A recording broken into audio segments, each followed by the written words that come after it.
picture a bright child. We've all seen this kid, and, you might even have one in your own life. Oh, definitely. Right. They're smart. They're really funny. They can tell you everything there is to know about dinosaurs or outer space or whatever they're into. Yeah.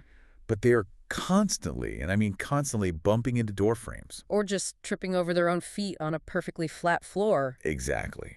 And when it's time to get ready in the morning, just struggling to tie their shoes turns into this massive daily battle. Oh, the shoe tying is a big one. It really is. Oh. And at school, they absolutely dread handwriting. Like, it is a physical struggle to just get the letters onto the page. Yeah, you can see the tension in their hands. And then when recess rolls around, they are always picked last for sports because the simple act of catching or kicking a ball just seems impossibly hard. Right. It's heartbreaking to watch. It is. So our mission today for this deep dive is to unpack a condition known as Developmental Coordination Disorder, or DCD. Often referred to as dyspraxia. Yes, dyspraxia. We're going to explore what is actually happening in the brain of that child to cause this. Because it is a brain thing, not a behavior thing. Exactly. But understanding the biology is really only half the battle. We are also going to dissect a very specific real-world framework in Georgia called MentalSpace School. Which is just doing incredible work. They really are. They are completely overhauling how education systems support students who are dealing with hidden struggles exactly like this one. And it's a game changer. So, okay, let's unpack this. Yeah. Let's move from that visual of the struggling child on the playground to the actual neurological reality. Right. Because the clinical data makes it very, very clear that we need to immediately dispel this pervasive myth that these behaviors are a choice or, result of just being careless. Yeah, that is the fundamental baseline we have to establish today. DCD, or dyspraxia, is absolutely not a behavioral issue. It is a brain-based difference in how movement is planned and coordinated. So it's an invisible physical barrier. Exactly. To understand the mechanics of it, think about what happens when a neurotypical person decides to catch a ball. Okay, I'm picturing it. The brain's motor cortex instantly calculates the trajectory. It sends a seamless, high-speed electrical signal down the spinal cord, right? Right. And that signal goes out to the peripheral nerves and into the muscles of the arms and hands. Just happens in a split second. Exactly.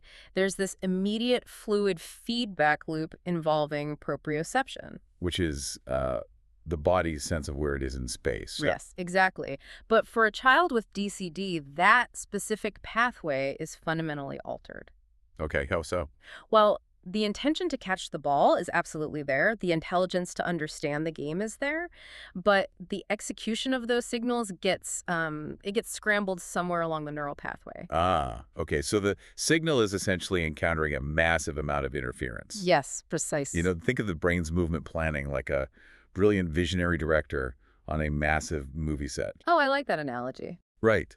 So the director knows exactly what the scene should look like. They know how the actors need to move. The vision is perfect. Exactly.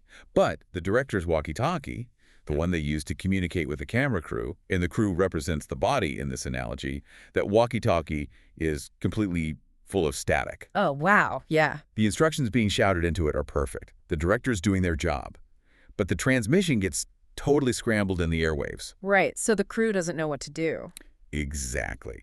So the camera crew ends up panning left instead of right, zooming out instead of in, and the resulting scene looks completely chaotic to anyone watching. That captures the neurological friction so perfectly. Because it's not the director's fault. No, the director isn't careless, and the crew isn't intentionally sabotaging the film. The communication channel itself is where the breakdown occurs. And that has to be exhausting. Oh, it is. Because of that static, these children are expending enormous amounts of cognitive energy just to manage basic physical interactions. Like just getting through the day. Right. The research indicates they are actually working twice as hard as their peers to achieve half the result. Twice as hard for half the result. Wow. Every single physical action requires intense, conscious planning. Give me an example of that. So think about holding a pencil with the correct pressure so the lead doesn't snap, or navigating a crowded hallway without bumping into a locker. Things we don't even think about. Exactly. Using scissors to cut a straight line. These are things the rest of us do on complete autopilot. Right. A child with DCD has to manually pilot every single one of those actions. I mean, I'm trying to imagine the sheer physical exhaustion of manually piloting every movement for an entire school day. It's unbelievable. It has to leave their cognitive reserves completely depleted by the time that final bell rings. It leaves them entirely drained. And what's fascinating here is the massive disconnect between the high prevalence of this condition and how rarely it is formally recognized. Wait, how prevalent is it actually? Clinical studies estimate that DCD affects roughly 5 to 6% of all school-age children. 5 to 6%. That's huge. It is. Yet it is vastly underidentified compared to other neurodivergent profiles like dyslexia or ADHD. Okay, why is that though? I mean, if it's affecting that many kids in a classroom, why is it flying under the radar so consistently? It really comes down to coping mechanisms and societal assumptions. Okay. Children are incredibly adaptable, right? A kid with DCD quickly learns that sports lead to humiliation. Oh, that makes sense. So they might develop a persona as the funny kid who just hates physical activity. Yeah. Or the bookworm who stays inside during recess. Right, they mask the deficit so nobody notices the physical struggle. Exactly. Furthermore, society has a built-in narrative for this. We just write it off as a personality trait. Oh, we call them a klutz. Yes, we say they're a klutz or they're just going through a clumsy phase. We don't pathologize clumsiness the way we pathologize a failure to read, you know? That's a really good point. If a kid can't read, bells go off. If they trip over their own feet, we just laugh it off. Right. So the underlying neurological difference goes ignored.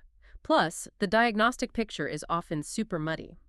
What do you mean by muddy? Well, DCD frequently co-occurs with both ADHD and dyslexia. Oh, I see. So a child might be navigating the attentional challenges of ADHD, and the school focuses entirely on that. And they completely miss the intense physical static the child is battling when it comes to motor planning. Exactly. Which means they are fighting a war on two fronts, and only one is being acknowledged. Man. And because these kids are constantly masking that internal friction, I have to imagine the physical exhaustion eventually morphs into deep psychological exhaustion. Yeah, without a doubt. We have to look at what this physical struggle does to a child's psyche over, 5, 10, or 15 years. It takes a huge toll. The literature highlights a very dark reality about the constant stream of adults telling this child to simply try harder or slow down or pay attention. Those specific phrases are profoundly damaging. Really? Why those phrases in particular? When an adult looks at a messy worksheet and says, "You just need to try harder," they are invalidating the 110% effort the child just expended. Oh, wow. Because they are trying their hardest. Exactly. The true hidden cost of DCD isn't the messy handwriting or the bruised knees. The true cost is usually deep anxiety and profound shame. The shame of feeling like you're just not measuring up. Right. The child internalizes the idea that they are fundamentally broken or inherently bad at life. I want to push back on that standard educational approach for a second, or at least ask a question about it. Go ahead.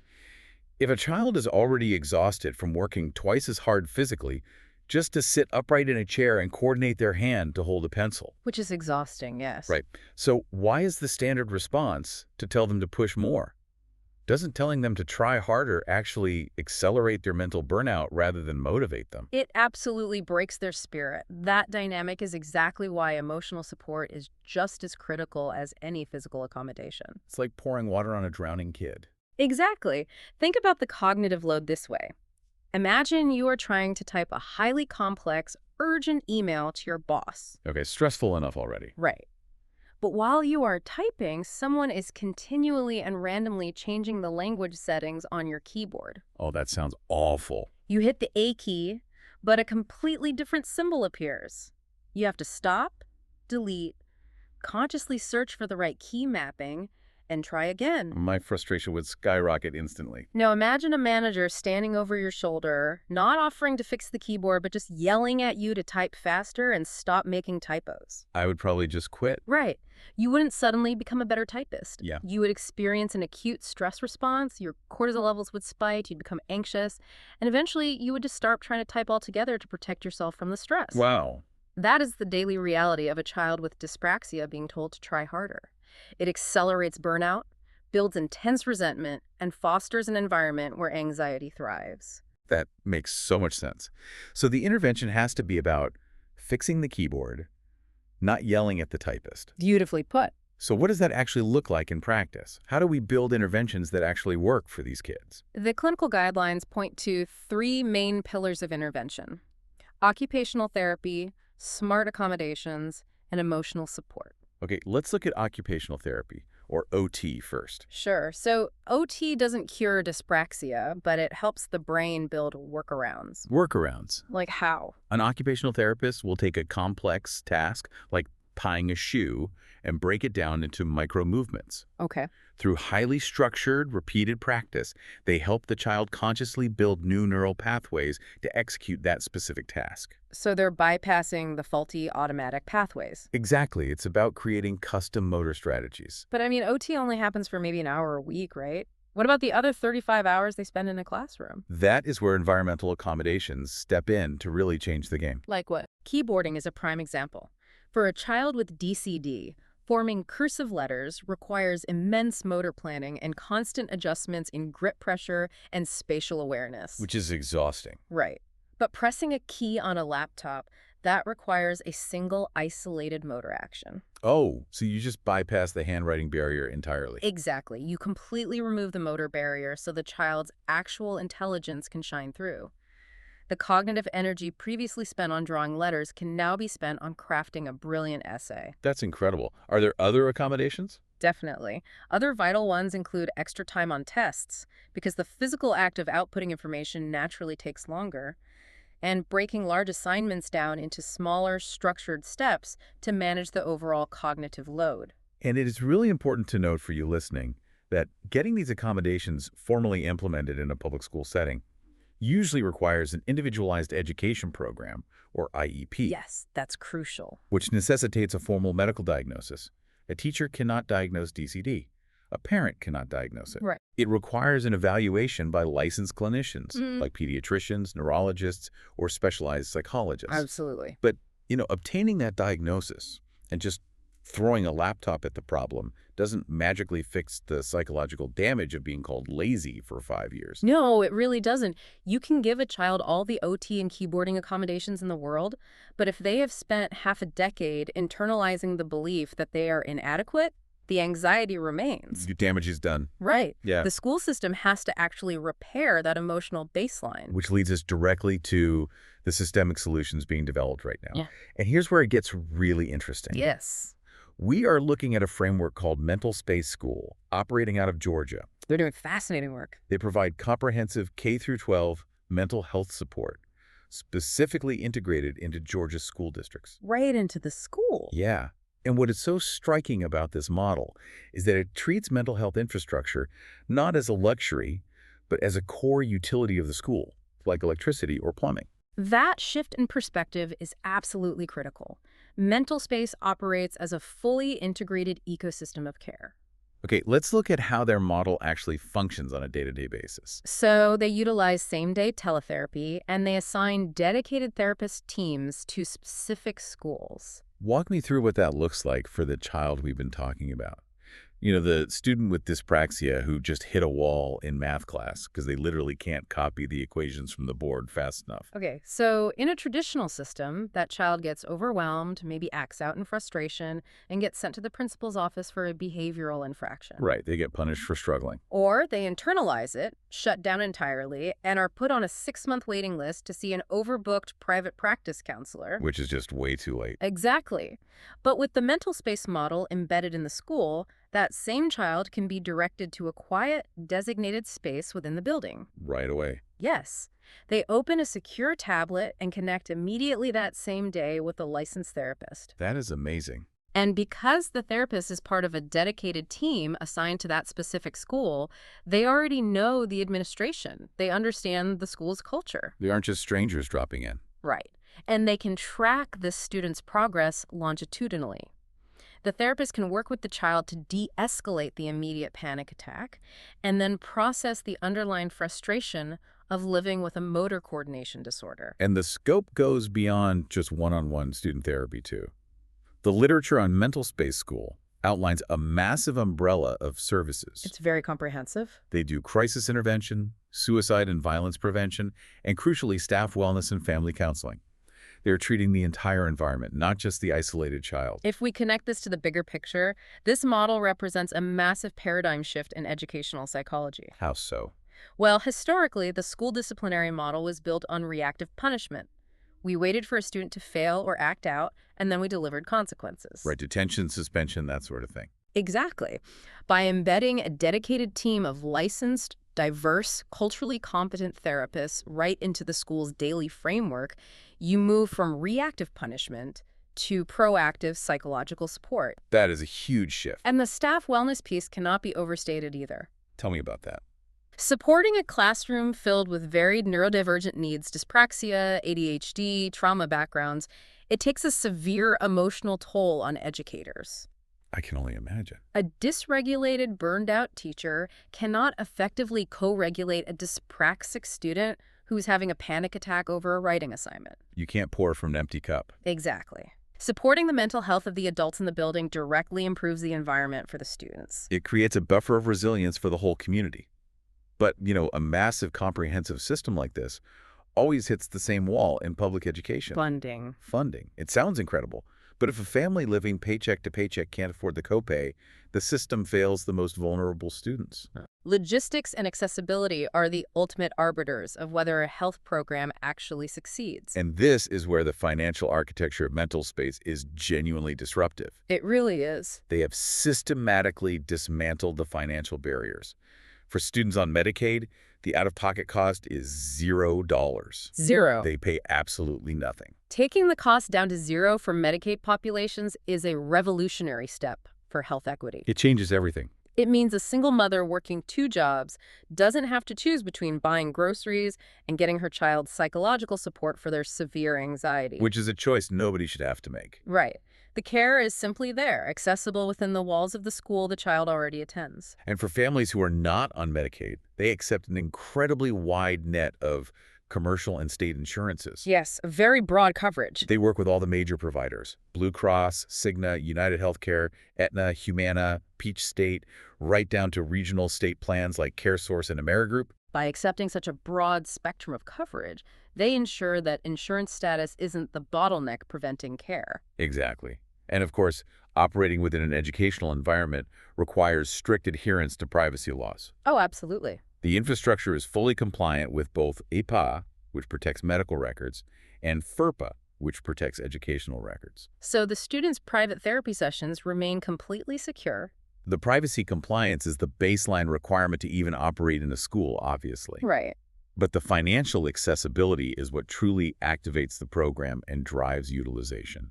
This raises an important question, though. Eliminating financial barriers like the $0 Medicaid cost is the vital linchpin in ensuring that underidentified kids like the 5 to 6% with dyspraxia actually get to see the licensed clinicians they desperately need. Right. Which brings us to the urgency of this entire situation. The timeline. Yes, the timeline. I want you listening to consider the timing here. Today is May 2026. The legislation driving a lot of this change in Georgia is a mandate known as HB 268, and it has a fast-approaching compliance deadline of July 2026. That is right around the corner. We're essentially weeks away from this mandate taking full effect.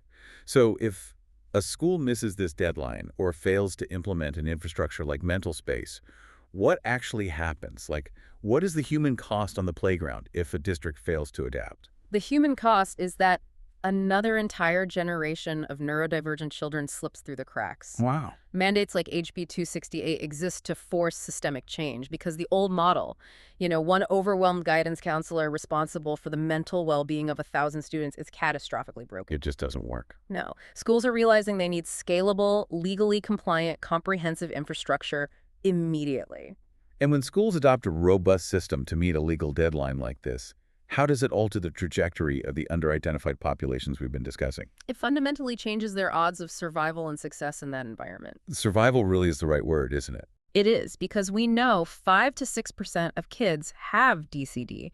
We know they are carrying massive amounts of shame and anxiety, silently masking their struggles every single day. Yeah. By eliminating the financial barriers and placing a licensed clinician directly in their path, At zero cost to the most vulnerable, you ensure these kids finally get seen. They aren't invisible anymore. Exactly. They get to sit across from a professional who looks past the messy handwriting and the clumsy behavior, recognizes the anxiety for what it actually is, and says, you aren't broken. You have a brain-based difference, and we have a structural plan to support you. Man, it's the ultimate convergence. It really is. The legislation forces the school's hand by July 2026, so the school partners with a system like MentalSpace. Right. MentalSpace brings in the embedded therapists and handles all the messy insurance logistics. Yep. And the kid with dyspraxia, who is drowning in frustration, suddenly has a lifeline. It demonstrates how medical understanding, accessible technology, and legislative pressure can align to create real-world safety nets. And by the way, the contact points provided in our sources for schools looking to implement this before the deadline are mentalspaceschool.com or via email at mentalspaceschool@trojantherapy.com. Good to know. So what does this all mean? When we take all this information together, the complex neurological reality of developmental coordination disorder, the deep psychological scars left by misunderstood clumsiness, and the systemic sweeping solutions offered by programs like MentalSpace School. What is the core takeaway for you listening today? That's the big question. It means that true support requires us to look way past surface behavior. It demands that we stop labeling children as lazy or careless when their brains are simply wiring motor plans differently. Absolutely. But recognizing that difference is really only step one. Step two is providing accessible embedded safety nets that deal with the profound anxiety of living in a world not built for your neurobiology. Right. When we combine clinical understanding with accessible mental health infrastructure, we don't just accommodate a child. We completely rewrite their future. That rewriting of the future is the ultimate goal. It really is. But, I want to leave you with one final thought to mull over, something that expands on everything we've explored today. Okay, what is it? We know that 5 to 6% of children have this condition, right? And we know it remains heavily underidentified. Right. So consider the adults. Oh. Consider how many adults are currently operating in the workplace right now, silently carrying the label of being clumsy or careless. That's a huge blind spot. Adults who struggle to organize their desks, who constantly bump into office furniture, who dread having to handwrite notes on a whiteboard during a meeting, Yeah. and who carry a deep, unresolved shame from a lifetime of being told they just need to try harder. They grew up being that kid. Exactly. They might be completely unaware that they don't have a fundamental character flaw, but simply an undiagnosed brain-based coordination difference. That is wild to think about. How might understanding dyspraxia change the way we view the performance of our adult colleagues, or perhaps even the way we view our own lifelong struggles? That is an incredibly powerful lens to view the world through. Thank you so much for joining us on this deep dive today. We invite you to keep questioning the hidden whys behind everyday behaviors, and we will see you next time.